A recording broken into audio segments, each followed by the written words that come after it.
con esta nueva charla que va a desarrollar Antonio Urquizar. Antonio Urquizar Herrera es profesor titular en el Departamento de Historia del Arte de la UNED y es, yo quiero decir, que es doctor por la Universidad de Córdoba. Esa cesión que nos hizo la Universidad de Córdoba a la UNED y de la cual estamos muy orgullosos. Ahora, en la actualidad, pues es el director del Departamento de Historia del Arte de la UNED. Ha disfrutado de periodos de investigación y de docencia en las universidades de Lisboa, de Padua, también en la PUC de Lima, el Institute of Fine Art de Nueva York, en el Barbour Institute de Londres, el Institut National d'Histoire de l'Art y la École de Haute Étude de Sciences Sociales de París, y ha sido conferenciante en instituciones como el Museo del Prado y algunas otras, evidentemente. Entre sus líneas de investigación pues, se encuentran las relaciones entre arte y sociedad en la Edad Moderna, la pintura del Renacimiento, el coleccionismo y los usos y funciones de la obra de arte, así como el pensamiento historiográfico. Ha sido coordinador de la Comisión de Grado de Historia del Arte de la UNED. Es alguien al quien debemos agradecer los desvelos y las horas que dedicó a desentrañar esa madeja que todavía está poco en el aire, ¿no? A veremos cómo conseguimos llegar al final. Y en la actualidad, pues es, como decía, director del Departamento de Historia del Arte de esta universidad. Su charla de hoy pues, se va a centrar en el Renacimiento, una de las asignaturas que en la actualidad imparte, y bueno, la ha titulado Contextos del retrato del Renacimiento en el Museo Thyssen-Bornemisza. Así que, Antonio, muchas gracias por participar y, bueno, esperamos. Gracias. En primer lugar, yo quería agradecer la invitación a participar en este curso a Mayores Antigüedad y también, lógicamente, al Museo Thyssen por haber confiado en la UNED para que lo llevemos a cabo aquí. Es pues una oportunidad magnífica poder estar en este museo comentando obras de este museo, que tiene una colección estupenda. Y es también una oportunidad magnífica poder estar aquí con un grupo de estudiantes que, al menos en un porcentaje relevante, son alumnos nuestros del grado de Historia del Arte de la UNED. Y, bueno, pues como profesores que somos de una universidad a distancia, en la que algunos procedemos también del mundo de la presencial, pues obviamente agradecemos la oportunidad de tener un contacto más cercano del que normalmente podemos tener. Bueno, antes de comenzar querría comprobar si se escucha bien en el fondo, porque me han comentado que si no tengo el micrófono muy cerca igual no se hace, y no quisiera tener que cambiar cuando lleve un rato y que todo el mundo escucha bien al final, ¿verdad? Estupendo. Bueno, la imagen que tenemos aquí como arranque de esta charla es una especie de puzzle en el que he ido componiendo algunos, no todos, pero sí algunos de los retratos del Renacimiento que se encuentran en esta colección, como un mosaico de caras que nos están mirando y a las que nosotros podemos mirar y a las que vamos a intentar lanzar distintas preguntas. Mi idea general para articular esta charla tiene que ver con la multiplicidad de preguntas que podemos lanzar a cualquier imagen y en concreto a un retrato. La he titulado así Contextos porque son estas preguntas las que van a generar contextos de interpretación que van a hacer que el retrato sea visto de una manera o de otra. Estamos en el museo, que como es algo muy bien sabido desde hace ya bastantes años, es una caja que crea contextos. Y en concreto el museo crea un contexto de percepción de la obra de arte que está bajo el signo de eso, de la existencia de la obra de arte, y crea por lo tanto un marco de interpretación, de entendimiento, un horizonte de expectativas entre ellas, definida por la experiencia artística y por el paradigma de lo estético. Sin embargo, estas caras, estos rostros que nos están mirando y a los que nosotros miramos en este momento, han tenido otros muy distintos contextos de interpretación a los que nos podemos acercar. Y pues vamos a ir haciendo aquí una selección de algunos de estos rostros y vamos a lanzar algunas preguntas para ver qué nos responden y ver también qué contextos podemos crear. La primera imagen, el primer cuadro que vamos a destacar, es este del que ni siquiera sabemos con seguridad que sea un retrato. Y por eso empezamos con él, porque quiero comenzar un poco por los límites, por las fronteras de este género del retrato. Es pues habitualmente conocido como la Bella, un retrato de mujer desconocida, atribuido ya desde hace bastantes años a Palma el Viejo. Es una obra que procede, hasta donde podemos trazar, de colecciones particulares. Estuvo en la Sciarra Colonna de Roma, allí atribuida a Tiziano. Ha tenido durante mucho tiempo atribución a Tiziano, aunque hoy se crea que sea a Palma. Entre otras cosas, se atribuye a Tiziano, o se atribuyó en su momento, porque se destacaba el parecido con algunas figuras de Tiziano, como con estas figuras femeninas del amor sacro, amor profano de la colección Borghese de Roma. Pero podemos compararlo. No he traído aquí la imagen, pero en la conferencia anterior hemos visto algún cuadro religioso de Palma el Viejo en la colección del Thyssen, en la que veíamos también imágenes equiparables. Es decir, no es solamente parecido a esas figuras femeninas de Tiziano, sino parecido a las figuras femeninas que hacían gran parte de esta coiné de pintores del mundo veneciano de comienzos del siglo XVI, y ahora vamos a compararlos con algunas otras. Lo que me interesa de esta comparación con el amor sacro, amor profano de la Galería Borghese es que efectivamente son imágenes, como podemos ver, que guardan una gran cercanía en el tipo, en el concepto de la representación, incluso un parecido físico, podríamos decir, que obviamente en este caso parece con bastante claridad que no es producto de la remisión al aspecto físico de un modelo, sino de las convenciones artísticas en la representación de un rostro femenino. Esto obviamente nos hace ver también que esta idea del cuadro como retrato chirría por este lado. Es decir, si este cuadro que retrata a una persona es extraordinariamente parecido a otras figuras femeninas que aparecen en cuadros con una representación en la que sabemos que no hay retratos de personas, podemos pensar que no tienen mucho que ver con un retrato. Son cuadros como este, Amor Sacro, Amor Profano, en el que conocemos detalles o intuimos detalles de su encargo primero, que tuvo que ver con un regalo de bodas. Conocemos o se ha estudiado la enorme complejidad de su sentido iconográfico en relación con textos literarios y con el pensamiento literario de la época. Sin embargo, nos encontramos, también podríamos compararlo con aquel de Palma, en el que lo que hay es un concepto religioso y una narración de un asunto religioso. Sin embargo, vamos a encontrarnos con que efectivamente existe un cuerpo ciertamente nutrido, o al menos nutrido en términos relativos, de figuraciones que asemejan retratos de mujer, de figuras aisladas, que están producidos en el contexto veneciano de comienzos del siglo XVI. Hay muchos, como aquí tenemos junto a la Bella del Thyssen, otro cuadro de Palma el Viejo, esa mujer en verde que está en el Kunsthistorisches de Viena, o a la Sciabona de Tiziano.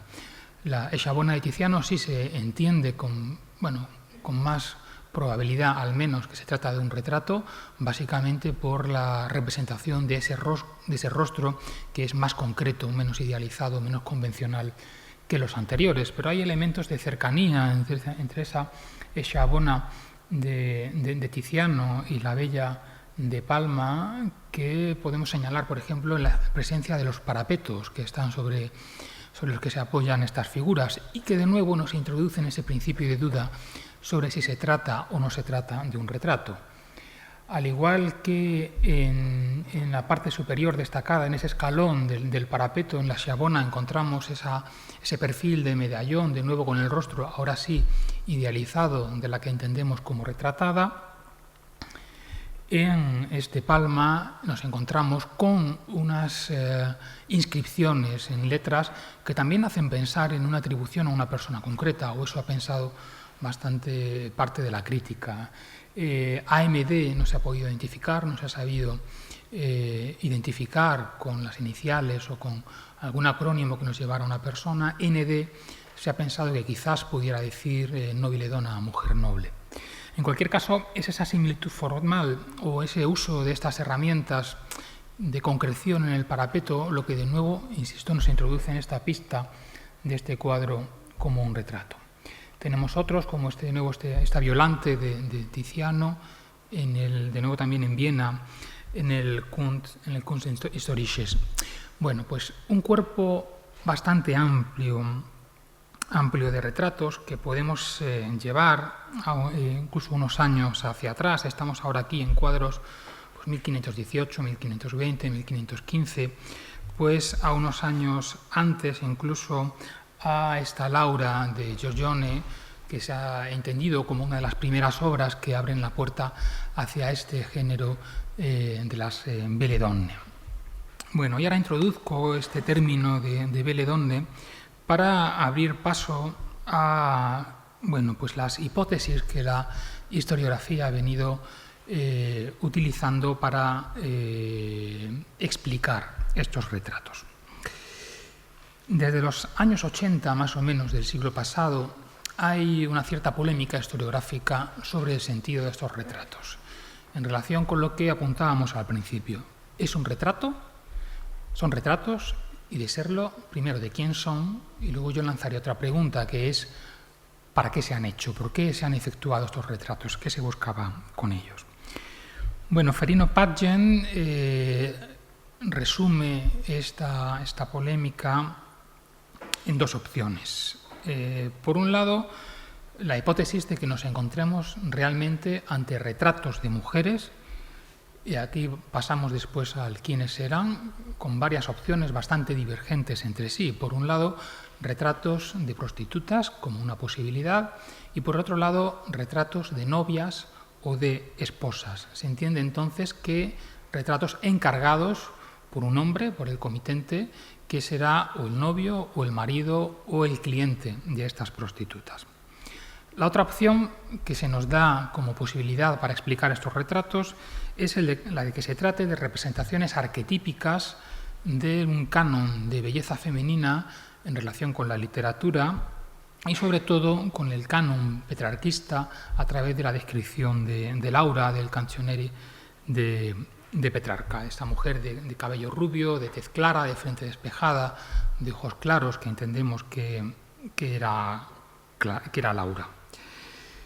Esta segunda opción es la que estaría más en la línea de lo que decíamos al principio de esta relación con estos tipos convencionales que aparecen también en figuras de carácter religioso, es decir, igual que podía ser una mártir representada con estos ropajes, con este tipo físico en aquel cuadro de Palma, o podía ser el amor sacro en la Galería Borghese, aquí podía ser una representación del ideal petrarquista de belleza.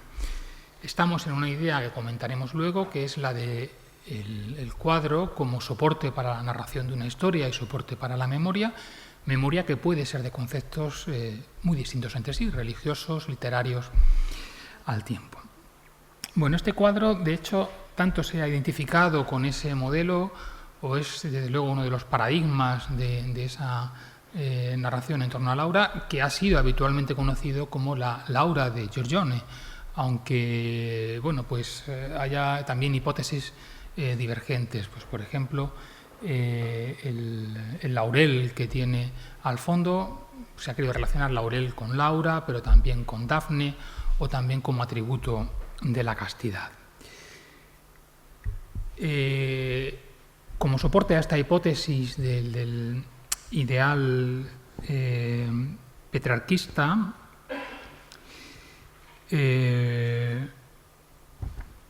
voy a leer aquí algunos versos de Petrarca para intentar entender, ponernos en el horizonte de lectura que tendrían estas obras como retratos, ya no retratos de una persona concreta, sino retratos ideales de una mujer producto de la literatura. En el fragmento 90 del Cancionero de Petrarca, él incluye bastantes de estos tópicos en torno a Laura. Dice Petrarca: era el cabello a Laura desatado, que en 1000 nudos de oro entretejía, y en la mirada sin medida ardía. Aquel hermoso brillo hoy ya apagado. El gesto de gentil favor pintado, fuese sincero o falso, lo creía. ya que amorosa yesca en mí escondía, a quien espanta al verme así abrasado. No era su andar cosa mortal grosera, sino hechura de ángel, y sonaba su voz como no suena voz humana. Un espíritu celeste un sol miraba cuando la vi, y si ahora tal no fuera, no porque afloje el arco, el daño sana. Después, en los tercetos del fragmento 97, en 6 versos, se nos cuenta así también cómo era Laura. Quizás son los 6 versos más famosos de la descripción de Laura. El gesto ardiente nieve, la crin oro, las cejas ébano y los ojos soles, por los que el arco amor no ha errado el tiro. Perlas y rosas en que el mal que adoro formaba ardiente voz entre arreboles. Cristal su llanto, llama su suspiro. Bueno, pido en primer lugar perdón por mi declamación, mi penosa declamación. No soy Petrarca, evidentemente, y además probablemente pierda con la traducción al castellano. Puedo disculparme por ahí. Bueno, el asunto es que tenemos que pensar que si jugamos con esa hipótesis del ideal petrarquista, este es el contexto de estas obras, es decir, ese es el contexto de estos retratos que eran vistos como una representación de este ideal utópico de Laura. Esto tenemos que relacionarlo, insisto, con ese concepto de la pintura como soporte de memoria, del que luego hablaremos, pero también con este ideal, desde luego, del ut pictura poesis, con este ideal de la capacidad de los pintores para emular a los poetas en la descripción, en lo que hoy llamaríamos, también en castellano, en la visibilización de esta persona.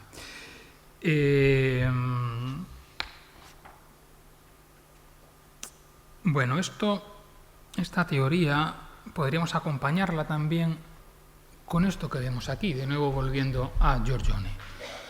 Este ideal sería también el ideal de la captación de esta belleza en el momento de su máximo esplendor.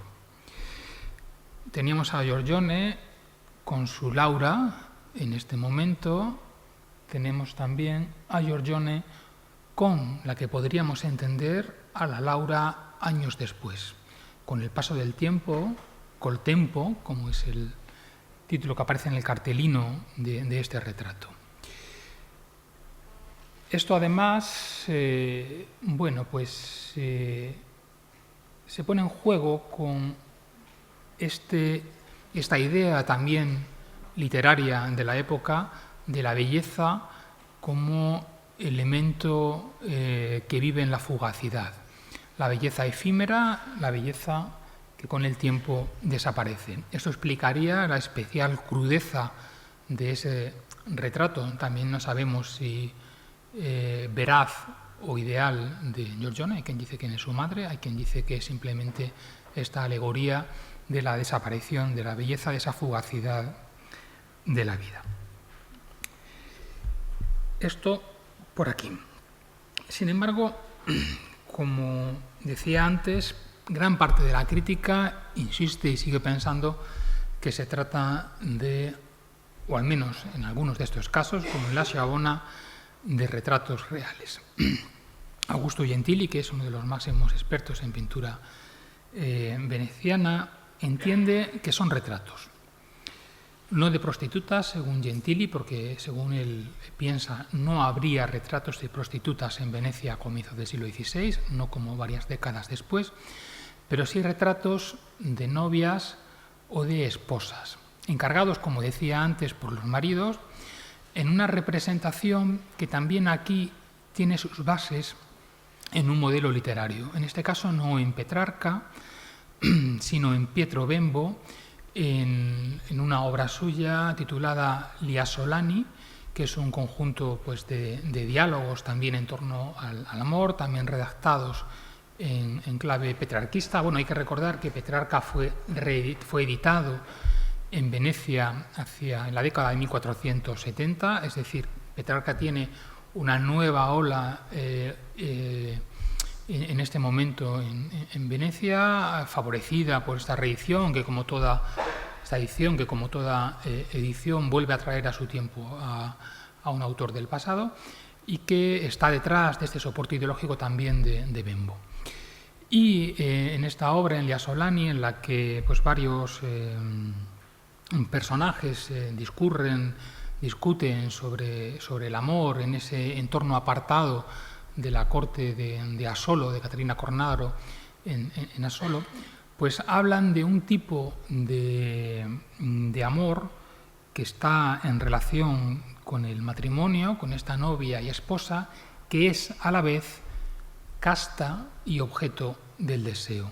Y es esta dualidad entre castidad y objeto de deseo y sensualidad la que, según Gentili, explica realmente estas figuras. Y es fácil explicarlas desde ese punto de vista porque algo de eso podemos ver. Lo podemos ver en esta bella, de nuevo también aquí encontrando esos juegos de manos que veíamos en la pintura religiosa.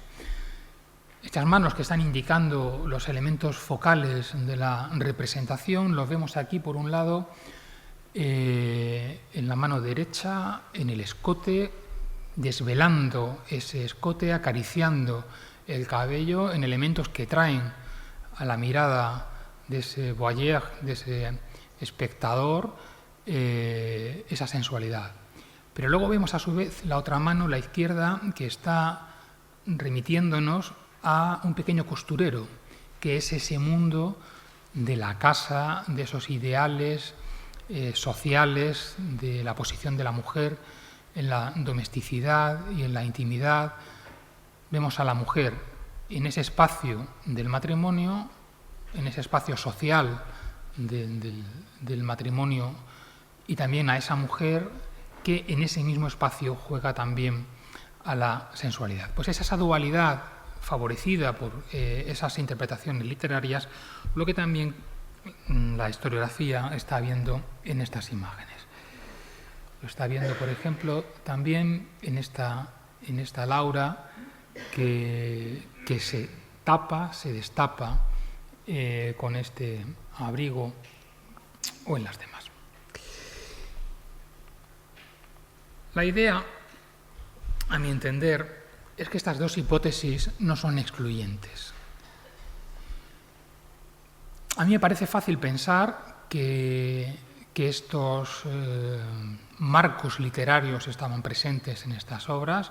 La relación es fácil de encontrar cuando estamos en un contexto en el que las referencias a encuadres que dan un soporte semántico a estas obras es constante, en la mitología, en la religión y también en la apreciación de estas obras, con esa idea básica de la obra como soporte para la memoria. En algunas obras entiendo que el retrato está presente, en otras, como ocurre con esta, no dejo de pensar que la fuerza que tienen esos tipos convencionales que vemos en otras obras de estos autores es mayor que la del retrato, pero aquí es donde planteo yo esta cuestión que antes anunciaba de los límites del retrato. Es decir, en este momento fundacional del retrato, que es el Renacimiento, y ese es uno de los elementos que van a articular toda esta charla, es decir, estamos en un momento en el que se están sentando las bases del retrato que hoy conocemos. Un retrato no tenía por qué ser únicamente la representación veraz del rostro de una persona.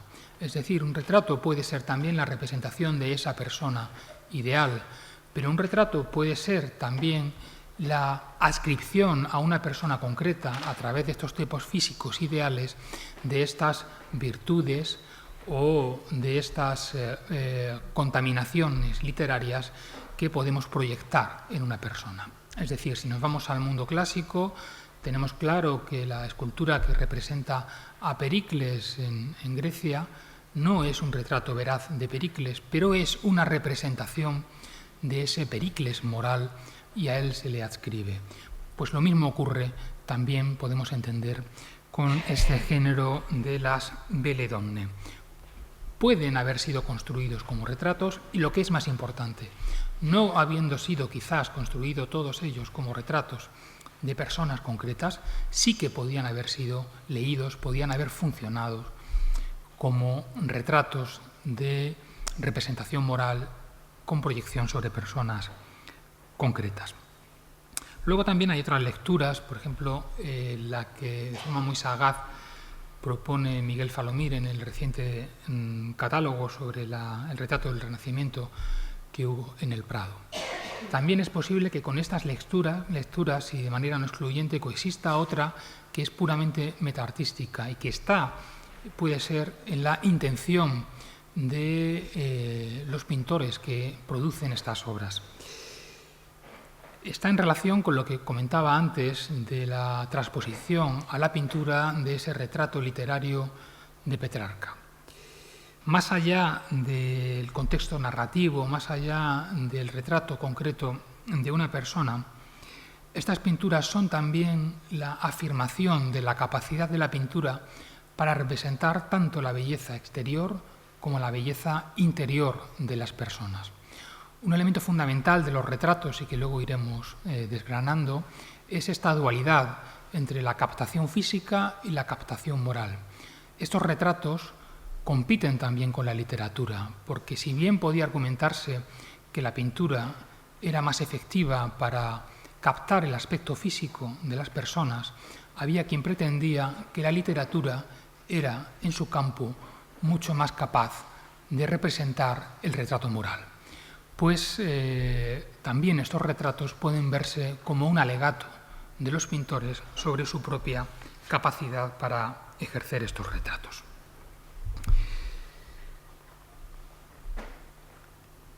Bueno, volvemos al mosaico y en este caso nos quedamos con otra imagen que es un emblema de la pintura del Renacimiento, un emblema del retrato y también un emblema de las colecciones de este museo. Es el retrato de un hombre de Antonello da Messina, fechado aproximadamente entre 1472 y 1476, con una inscripción con el nombre del pintor, datado sobre todo, pues no teniendo una fecha más clara por similitud formal con el retrato de Condottiero que está en el Louvre. En cualquier caso, estas dos pinturas forman parte del reducido grupo de retratos que hoy ascribimos a Antonello da Messina y que entendemos como pasos fundamentales en la creación del retrato arquetípico del Renacimiento. La forma en la que estos rostros emergen de la oscuridad con un modelado potentísimo a través de unas sombras que están construyendo el volumen, pero también el pensamiento de estas figuras, la capacidad técnica que le otorga el uso del óleo. Bueno, aquí se ha comentado mucho, como conocerán la mayoría, la posible relación de esta pintura con los modelos flamencos, con Van Eyck, el posible y descartado viaje a Flandes, el posible y poco probable viaje también a Milán para conocer a Petrus Christus y la más que probable familiaridad con la técnica flamenca a través de las obras como el tríptico Lomellini que estaban en el Nápoles de Alfonso V. Bueno, aquí lo que más nos interesa en este momento de lanzamiento de preguntas es que este retrato y otros como él, como digo, son emblemas de lo que hoy entendemos como el modelo retratístico del Renacimiento. Y no solo son modelos de este género o de esta aproximación que hoy podemos hacer a unas pinturas en un museo, sino que son también unos de los filtros fundamentales con el que nos enfrentamos a nuestro propio entendimiento del pasado. Hoy vemos el Renacimiento a través de los ojos de estos retratos, a través de estos personajes que nos miran de manera descarada y a los que nosotros queremos ver como si nos estuvieran contando ese tiempo ya mítico en el que está uno de los fundamentos de nuestra civilización actual. Como conocemos, nuestra idea actual de Renacimiento fue formulada en el siglo XIX de una manera muy clara por Jacob Burckhardt, por un historiador suizo, que en un texto fundacional conocido como La cultura del Renacimiento en Italia o la civilización del Renacimiento en Italia, hizo una reivindicación desde los postulados de la modernidad ilustrada del Renacimiento italiano como un aval que diera legitimidad a la nueva civilización ilustrada y democrática en la que se quería fundar la moderna Europa del XIX. Y uno de los elementos fundamentales en esa lectura del Renacimiento en la que seguimos hoy inmersos también como herederos de este XIX es esa afirmación moderna del individuo frente a la colectividad. Para Burckhardt, el retrato, como lo eran también las biografías, las colecciones de biografías, la escritura de memorias por parte de los personajes, eran indicios evidentes de esta afirmación del individuo que se salía de esa pretendida Edad Media colectiva. Tanto ha calado esta idea en nuestra visión actual de los retratos y en los filtros, las gafas con las que nos dirigimos hoy a estos retratos en los museos, que el primer capítulo de uno de los textos fundamentales que se ha escrito sobre el retrato en la segunda mitad del siglo XX y que ha sido pues, manual de estudio para muchas generaciones de historiadores, el retrato de John Pope Hennessy, el primer capítulo se llama justamente El culto a la personalidad, dejando bien claro Pope Hennessy que es ese culto a la personalidad, y esto es literal la frase, lo que marca el nacimiento del retrato moderno.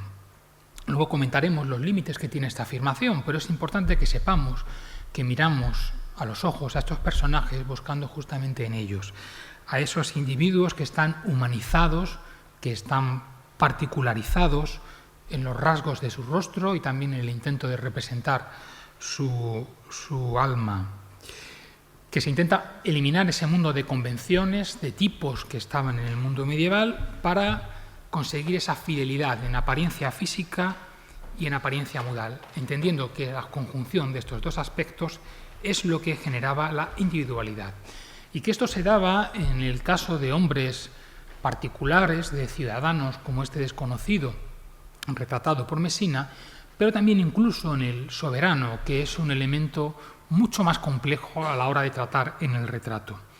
Se entiende que en el ámbito cortesano, y por diferencia con el mundo medieval, se está también comenzando a afirmar esa realidad corpórea del individuo a la vez que se representa ese cuerpo político y genealógico del soberano.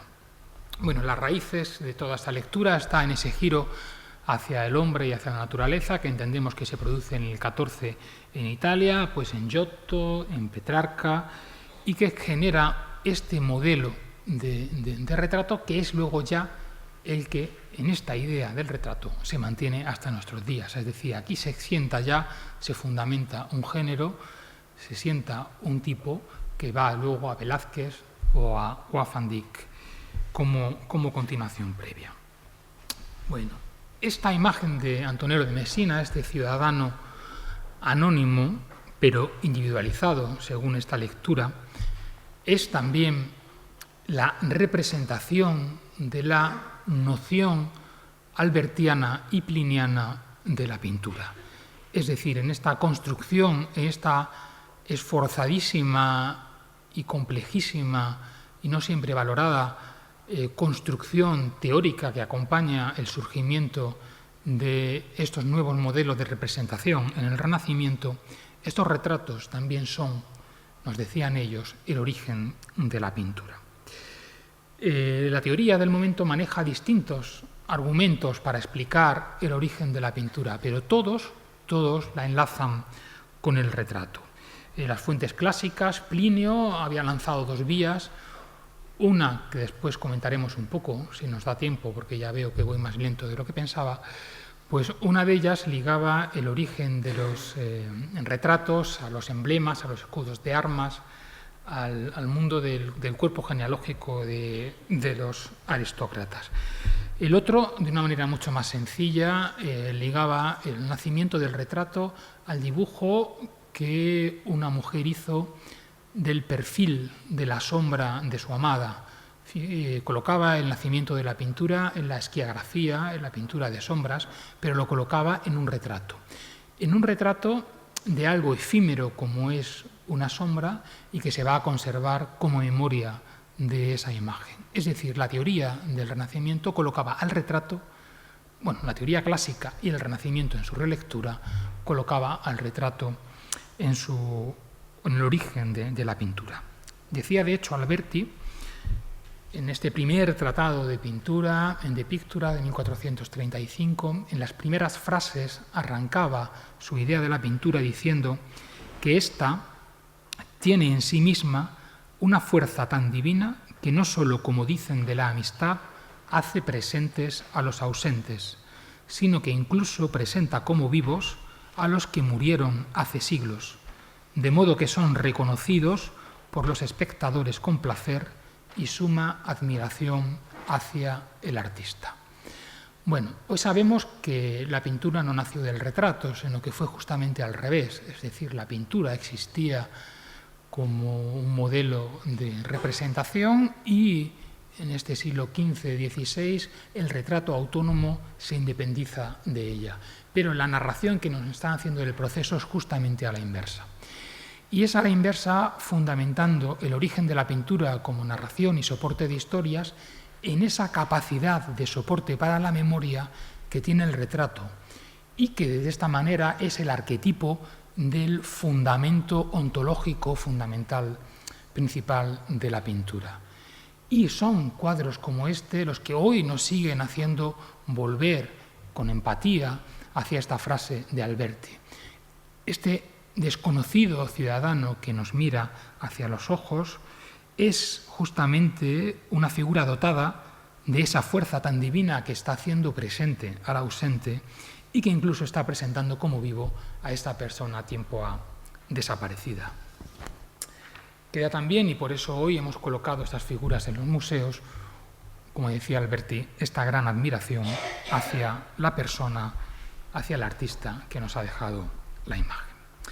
Bueno, pues este es el modelo conceptual de ese retrato del Renacimiento como género que en sí mismo es una puerta para que entremos a ese mundo, a esa construcción intelectual que es el Renacimiento como uno de los pilares fundamentales de nuestra civilización o del entendimiento que hacemos o de lo que alegamos hoy como legitimidad cultural.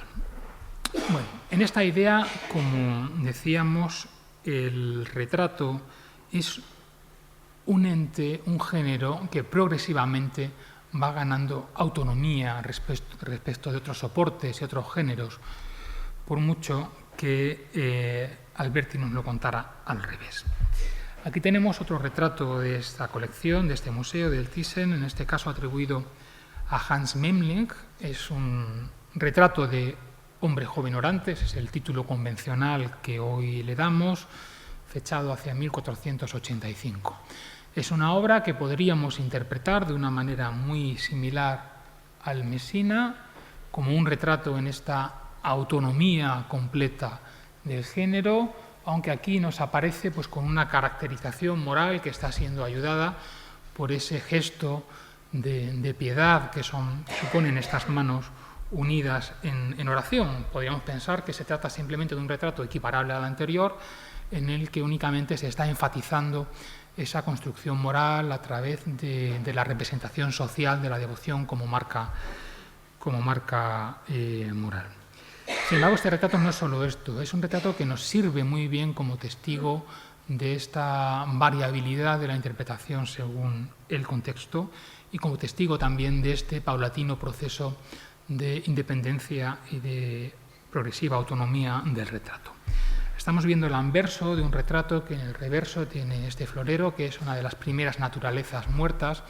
Esto es también comentable en el mismo sentido que el retrato, es decir, es también una de estas primeras naturalezas muertas, pero que todavía está ligada a un entorno conceptual que no es el de la autonomía plena de esta naturaleza muerta. Una naturaleza muerta que tiene un contenido religioso claro por esas flores, esos lirios que nos remiten a la pureza, a la Virgen, ese anagrama sobre el jarrón que nos remite a Jesucristo y que es obviamente una marca perfecta, un pandan perfecto, pues de esa devoción que veíamos en el personaje, en el anverso y reverso, con esa continuidad que la alfombra que vemos aquí en el fondo apoyada en el alféizar de la ventana nos marca por este lado. Aquí nos tenemos que preguntar ya no solamente si es un retrato, qué significa ser un retrato, sino cómo se produce este nacimiento del retrato autónomo. Bueno, aquí tenemos otra obra muy anterior, un anónimo veneciano de mediados del siglo XIV, hacia 1360, también de aquí, de la Thyssen, una Virgen de la Humildad, en la que aparece un donante. Esto también es un retrato en ese mundo convencional que pensábamos, pero es una figura orante equiparable tipológicamente al anterior. Y es equiparable tipológicamente porque entendemos que este retrato es un pequeño pasito desde la aparición del donante en este marco más amplio de la pintura, porque conocemos otros similares de Memling en los que nos aparecía en forma de díptico o de tríptico esta composición. ¿Qué tenemos aquí entonces? Una sola figura en la que queda claro que la figura del donante, ese retrato, está supeditado a un marco religioso más amplio, un marco que puede ser de distinto tipo, puede ser religioso, puede ser narrativo, puede ser una figura, lo que se conoce heráldica como esta, es decir, emblemática, pero en el que el donante es un elemento secundario en la narración principal. Aquí vemos al donante ya en un nivel de cercanía, en un nivel de importancia muy superior al que veíamos en la anterior. Va ganando en autonomía, van probablemente también ganando en necesidad de legitimidad social, en este caso por la vía de esta corte divina, en un momento de redefinición del papel de las élites en Europa. Este además es interesante porque una de las preguntas que tenemos con el Memling es si, viendo esta estructura, si este cuadro formaba parte de un díptico o de un tríptico. Lo que hoy no se discute de ninguna manera es que estaba en relación con una figura de carácter religioso, que entendemos que estaría a la izquierda de la figura.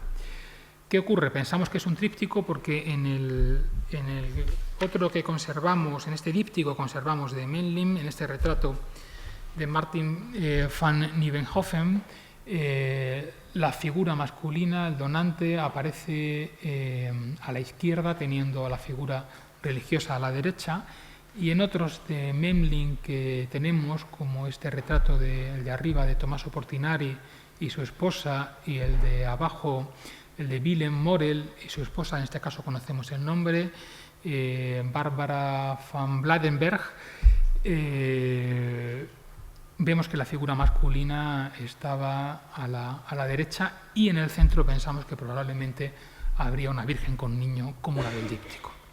En cualquier caso, díptico o tríptico no es algo que nos suponga, es una cuestión accesoria en este relato que estamos haciendo.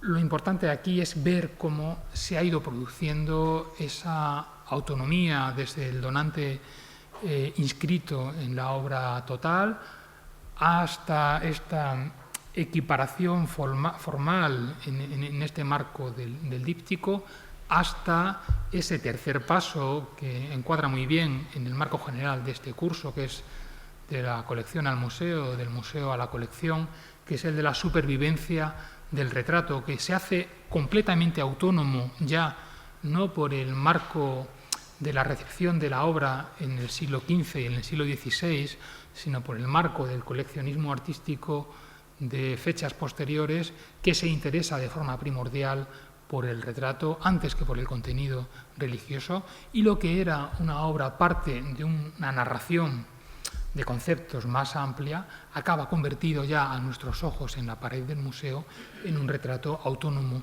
equiparable al Messina. Esto, entre otras cosas, nos tiene que servir también para preguntarnos hasta qué punto esa autonomía del Messina está servida por el horizonte ideológico burjardiano o también si era vista de otra manera por sus contemporáneos.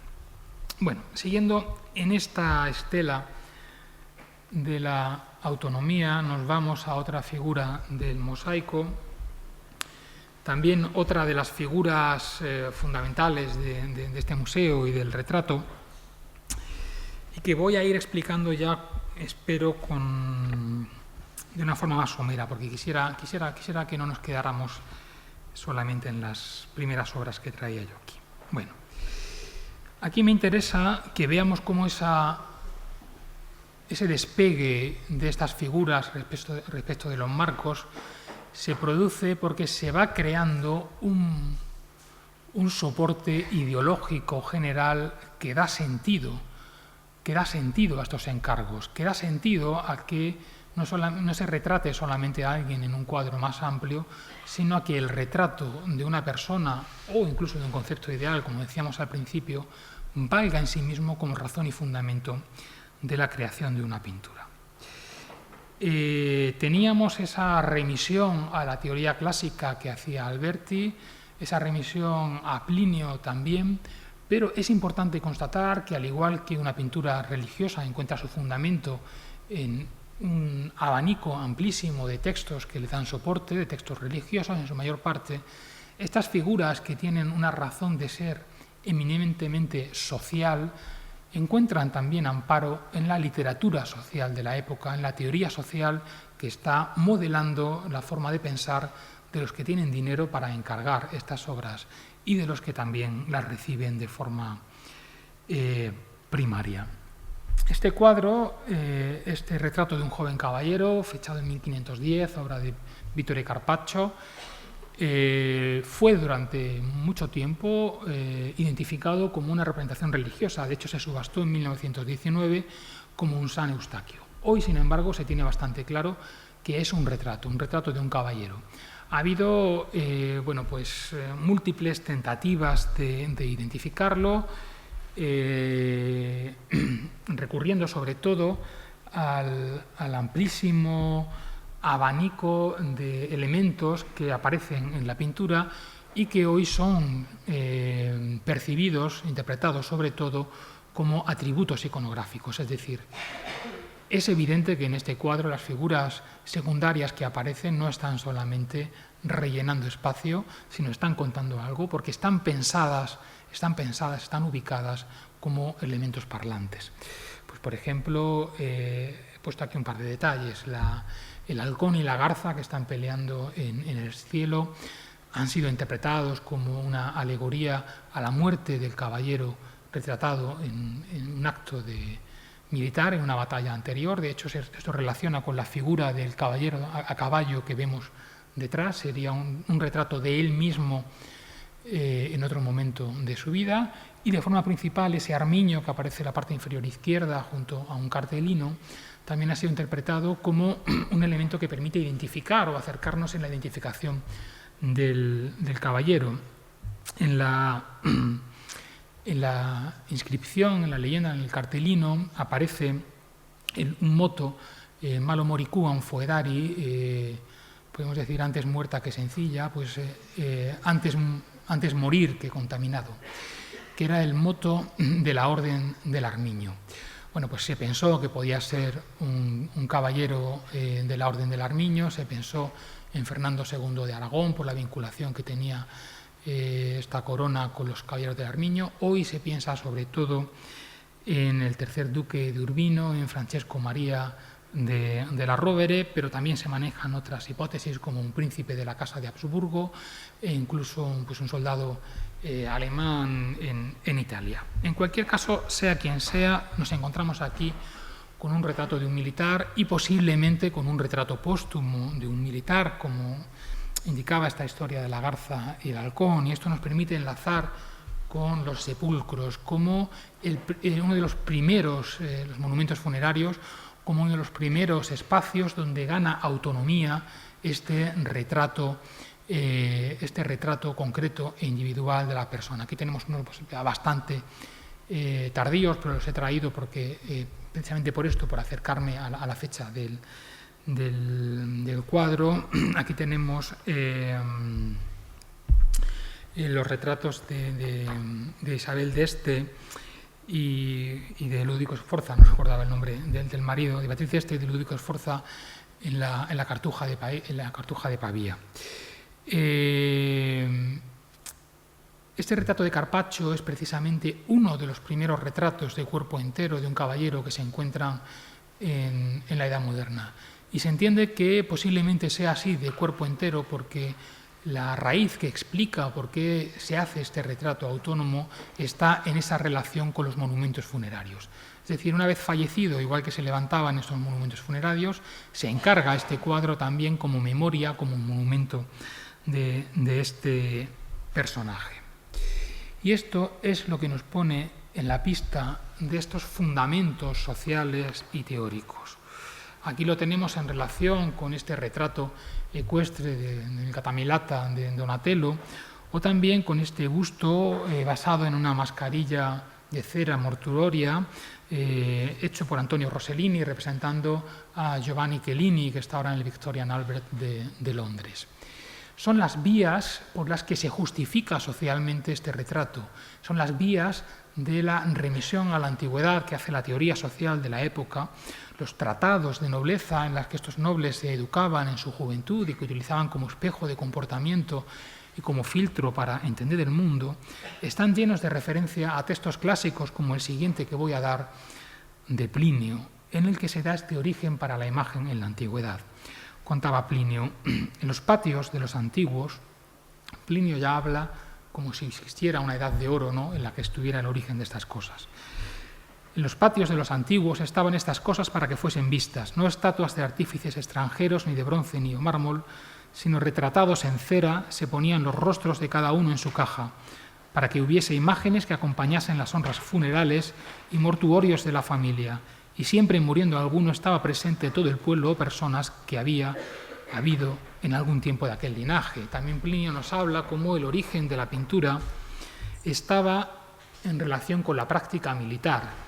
La pintura, decía, su origen lleno de virtud fue que se pusiese en el escudo el verdadero retrato de aquel que lo hubiese usado trayéndole en las batallas, que en los escudos de los militares estuvieran sus retratos, y después contaba Plinio que esos escudos victoriosos, curtidos en la batalla, se colocaran en los zaguanes de las casas y en los pórticos de los templos, como retrato, como memoria de aquellos hechos. Es decir, hay una legitimidad que le viene al retrato de esa capacidad de evocación de las virtudes morales de los antepasados que se han templado en las armas. Y eso es lo que encontramos en este retrato, este origen ejemplarizante que el Renacimiento asume fervientemente en este relato clásico, en este origen ejemplarizante de un retrato que es retrato, como decíamos, de esta representación física, de esta individualidad física, pero también de unas virtudes morales, y aquí es donde quiero entrar, que son tanto individuales de estas personas como referentes, como colectivas del grupo social que las está encontrando como un modelo. Bueno, aquí nos vamos a otro retrato emblemático de esta colección para ver cómo funciona esto en el ámbito femenino. Aquí sabemos muy bien quién es la retratada, no hay duda. Aquí tenemos a Giovanna degli Albizzi, tras el matrimonio en 1486 con Lorenzo Tornabuoni, Giovanna Tornabuoni, casada con 18 años, fallecida en 1488 con 20 en un parto. Su retrato se encarga probablemente una vez fallecida, con esta idea albertiana de recuerdo del ausente. En la identificación no hay ninguna duda. Tenemos esta medalla de Niccolò Florentino en la que aparece ella con el nombre inscrito y con estas tres gracias. Tenemos este retrato de ella en Santa María Novella, en la capilla de los Tornabuoni, en la representación de la Visitación, probablemente el modelo que sigue después de Ghirlandaio. Y lo que tenemos aquí es, y lo vemos en comparación con otras obras también de esta colección, como este retrato de Cunigunda de Austria, de fechas parecidas, con un retrato en el que en los dos casos se combina esa representación de la fidelidad física de la retratada, sometida a ese matiz, a ese tamiz de las convenciones ideales, con unas caracterizaciones morales que no tenemos por qué pensar que se refieren de forma concreta a esa individualidad, sino que están más en relación con las que tenía el colectivo o con las que el colectivo postulaba para esas personas. Bueno, aquí tenemos a Cunigunda en un retrato en el que obviamente los medios formales están llevando a una deshumanización, desconcretización de esa persona. La extraordinaria potencia que tiene ese peinado, que tiene esa joya sobre la cabeza, nos lleva hacia una abstracción que está, insisto, desconcretizando, desindividualizando este retrato. Y lo mismo, pero de otra manera, sucede en este retrato de Giovanna degli Albizzi. Durante mucho tiempo hemos podido quizás desindividualizarlo al verlo como un canon, como un arquetipo de la ideal belleza renacentista. Hoy, gracias sobre todo a la historiografía feminista, a la historiografía de género, estamos entendiendo a este retrato también desindividualizado en otro aspecto, desde otro punto de vista, desindividualizado a través, como decía antes, de esos valores colectivos que la sociedad está postulando sobre una persona. Esto es además especialmente interesante porque esta lectura en la que la clave social es fundamental nos está diciendo mucho sobre los usos y las funciones que realmente tiene el retrato en la Edad Moderna.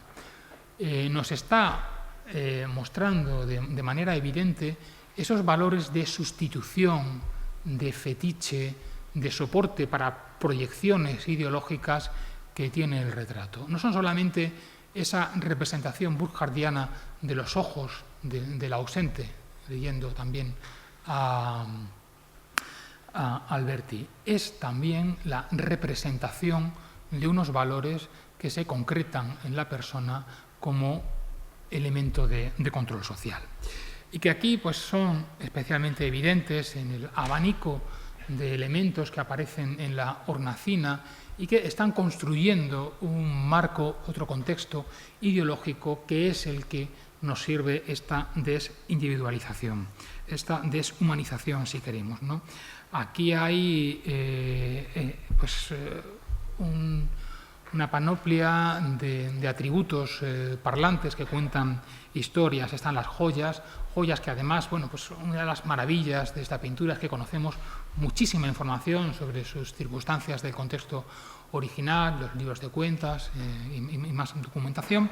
Pues joyas que sabemos que pertenecían a la familia, otras que no podemos identificar, pero joyas que nos están hablando de la vida pública, de la riqueza, de la exhibición, del lujo como elemento clave en la magnificencia aristocrática, pero también de esa vida interior piadosa que se entiende que es uno de los modelos fundamentales de comportamiento femenino, también narrado en otros textos por Alberti en su Tratado de la Familia. Ese libro de oraciones, sabemos que el padre de Giovanna degli Albizzi le regaló un libro de oraciones cuando fue a casarse justamente, no es el que aparece aquí porque la descripción no casa, pero es un libro de oraciones que es algo que se le enviaba en el matrimonio, o esa sarta de cuentas de coral que probablemente sea un rosario. Hay también otras lecturas que se han hecho, por ejemplo, en esta sobrevesta que lleva, en esta giornea que lleva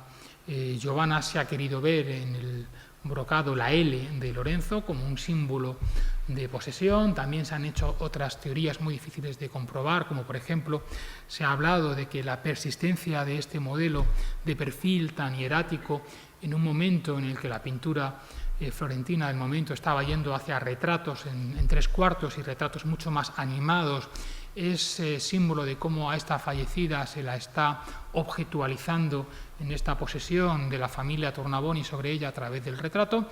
Como digo, esto es mucho más difícil de comprobar, mucho más aventurero. Puede explicarse por otro tipo de razones, sencillamente porque el modelo era justamente aquella visitación que veíamos antes, pero lo cierto es que sí que contrasta con otros retratos, con los únicos 2 retratos con seguridad atribuidos, con consenso de la crítica atribuidos a Ghirlandaio, que son el de anciano con su nieto en el Louvre, sobre todo él, un retrato especialmente vivo y animado, o el retrato de Francesco Sassetti y su hijo Teodoro, el Metropolitan, si no recuerdo mal, también bastante más animado que el de El Giovanna.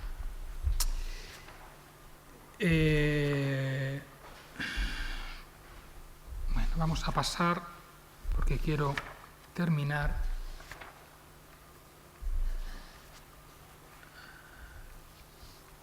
Quiero terminar con dos reflexiones, que le vamos a hacer un poco a vuela pluma sobre varias imágenes. La primera es una reflexión sobre los límites del retrato en este concepto burkhardiano que hemos trazado antes a partir de Messina y este retrato como representación de la individualidad. Son retratos de individuos, eso es obvio, pero son retratos de individuos que se leen desde la colectividad. Y esto es algo ya muy asumido por la historiografía, que tras los ataques a Burckhardt que se produjeron en la segunda mitad del siglo XX, desde la historiografía social, buscando una afirmación del colectivo, hoy Peter Burke ha hecho esto muy bien, se puede reivindicar a Burckhardt, pero desde una matización. El individuo se da en sociedad, y la lectura que estos individuos hacen de ellos mismos y de los retratos es una lectura que parte siempre de la incardinación en grupos sociales a los que se remiten por estos valores colectivos en los que se quieren ver, pero grupos sociales a los que se remiten también por su inserción en cuerpos que no son solamente físicos, sino también políticos, sociales y genealógicos. Y aquí es donde tenemos que entender que el marco fundamental en el que se daba el retrato es el de la galería de retratos. Y la galería de retratos tiene una capacidad modificadora de lecturas sobre el retrato potentísima, tan potentísima como la tiene hoy en el museo. Igual que la caja del museo define nuestra lectura predominantemente estética sobre estos retratos, la caja de la galería de retratos define nuestra lectura de los retratos como elementos insertos en una colectividad de referencia. Colectividad de referencia que puede ser la galería de retratos familiares, el cuerpo genealógico de sangre, podríamos decir, o la galería de retratos de hombres ilustres, de monarcas, es decir, de distintos cuerpos genealógicos de referencia ideológica. Y esto es importante en un doble nivel, en el doble nivel del que está encargando el retrato para que figure en una galería y él mismo incardinarse en ese conjunto más amplio, pero también en el doble nivel del que encarga un retrato de otra persona para colocar en la galería de retratos que tiene en su entorno doméstico y él colocarse ante ese conjunto de modelos de referencia, ante ese cuerpo genealógico con frecuencia ideológico en el que él quiere leerse. Es decir, la galería de retratos funciona como elemento de cohesión interna entre los retratados, pero como elemento de cohesión, casi de cooptación, podríamos decir, ante el que se mira en ella. Esto que he explicado así de forma muy somera, podemos ver también en todos estos retratos de esta colección. Este que tenemos aquí, de Holbein, de Enrique VIII, es un retrato fundamental para entender esto. Es un retrato que tiene su origen en una representación más amplia del rey con su familia, con sus padres, con la que entonces era su mujer, con Jane Seymour, en los años 1537 aproximadamente, y que, quedando especialmente contento Enrique VIII del retrato, bueno, aquí tenemos a la izquierda el cartón preparatorio de Holbein, del que se conserva únicamente esta parte, que es el retrato del rey, en el que vemos cómo el rostro aparece como en la versión que tenemos en el Thyssen, y en el lado de la derecha tenemos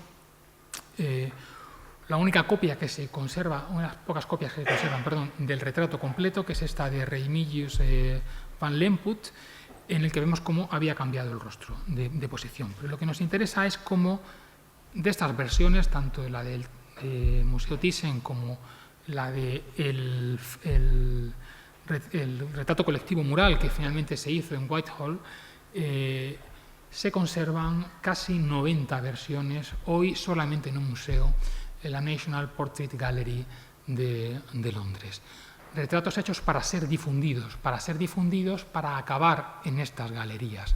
Es decir, este retrato que hoy vemos como esta absoluta individualización del soberano es un retrato que después iba a acabar en una galería junto a otros monarcas en la que ya se nos está hablando de una lectura colectiva del mismo. Pero estas lecturas colectivas incluso están en la contemplación del retrato individual. Estoy recordando textos de teoría de la nobleza francesa en las que se hablaba, por ejemplo, de cómo el retrato de cualquiera hecho por un buen pintor podía tener el aire de un Sila o de un Mario. Es decir, aquí este retrato le parece especialmente una herramienta especialmente utilizable a Enrique VIII, porque Holbein, a través de esa caracterización moral del soberano que abandona los atributos iconográficos como la espada, pero simplemente con ese rostro que intenta representar un estado moral concreto, consigue ser ese Sila, ese Mario, es decir, esa persona dotada de esas virtudes militares que están en el origen del retrato y en la legitimidad social del estamento, en este caso de la corona. Bueno, podríamos hablar obviamente del papel de estos retratos. Aquí tenemos posiblemente a Catalina de Aragón, esposa de Enrique VIII, y el papel de estos retratos en el conjunto de la política de la corona, pero me voy a detener únicamente para terminar en un par de Tizianos. Aquí tenemos a Francesco Venier, Dogo, y aquí tenemos a Antonio Anselmi, también por Tiziano.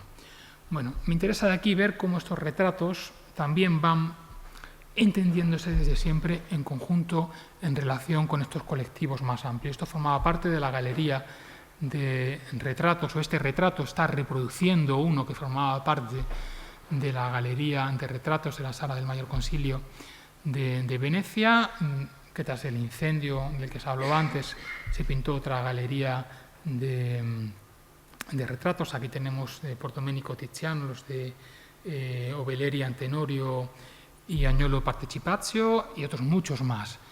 Este retrato que hoy vemos en el museo no es solamente el retrato de un dogo, es el retrato de uno más en este cuerpo de legitimidad del poder a través de todos los antecesores. Pero lo más interesante es que el que tenemos en concreto aquí no es uno que estaba en la Sala del Mayor Concilio, sino una versión que posiblemente encarga a un familiar de Venier para tenerlo en su casa, es decir, ese cuerpo genealógico que está remitiendo al cuerpo político también como aval de esa familia. Bueno, aquí lo teníamos en relación con otros dogos, con Albise Mocenigo, con Leonardo Loredan, con otro Mocenigo también. Bueno, y Anselmi. Anselmi, que sabemos que trabajó para dos personajes que tenemos aquí, para Pietro Bembi, para Pietro Bembi y para Ludovico Beccadelli.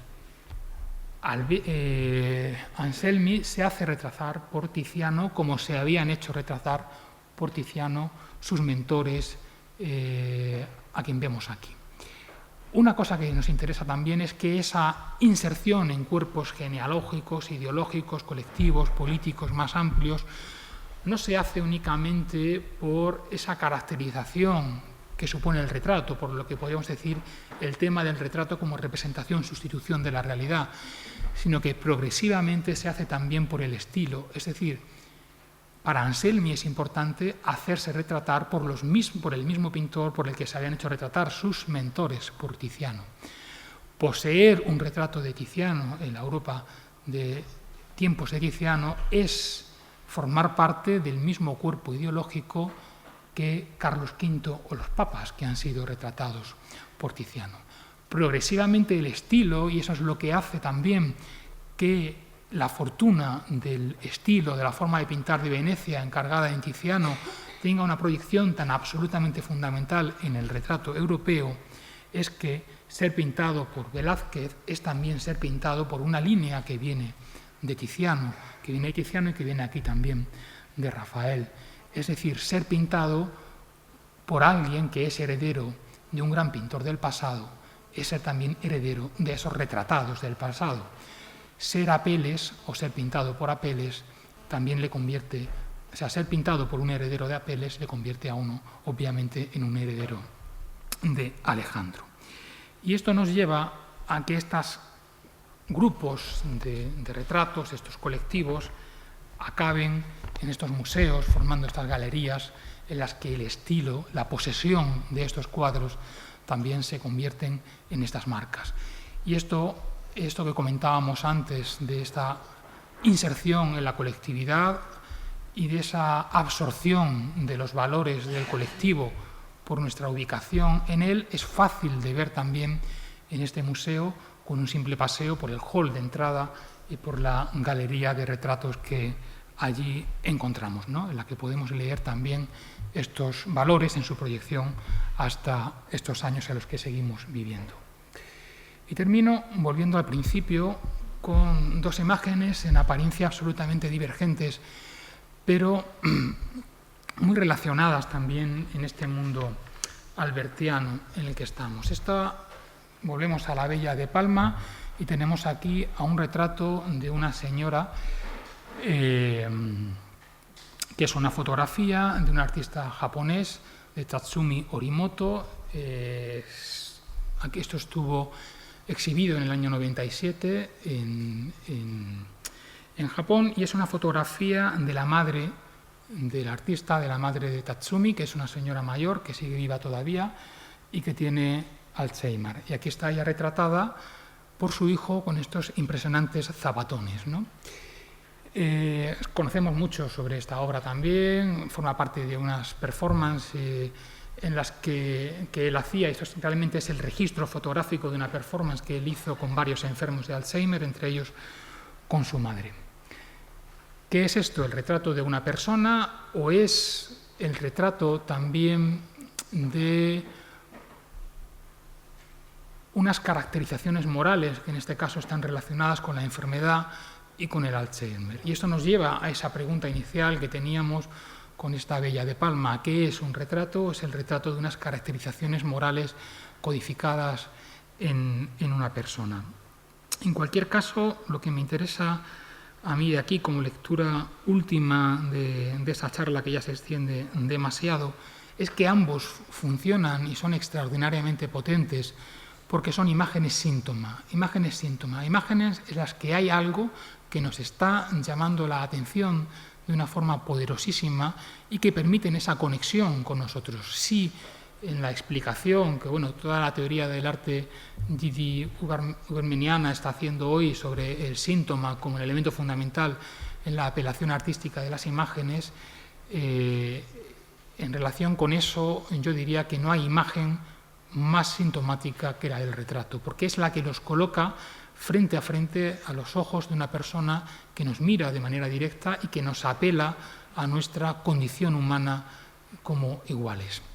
Síntoma que en ese retrato de la bella veneciana pues es también esa tensión probablemente que explicábamos antes entre la sensualidad y la castidad, que introduce cierto malestar, una nota discordante que hace que ese retrato siga apelándonos y buscando que lancemos proyecciones significativas como él, que empaticemos con él. Síntoma que en ese retrato de la madre de Tatsumi es fundamentalmente esos zapatos que podemos interpretar como el lastre de la enfermedad de esta señora, o como el mismo Tatsumi decía, como la cumplimentación del deseo que ella tuvo siempre de ser unos centímetros más alta. Con esto termino.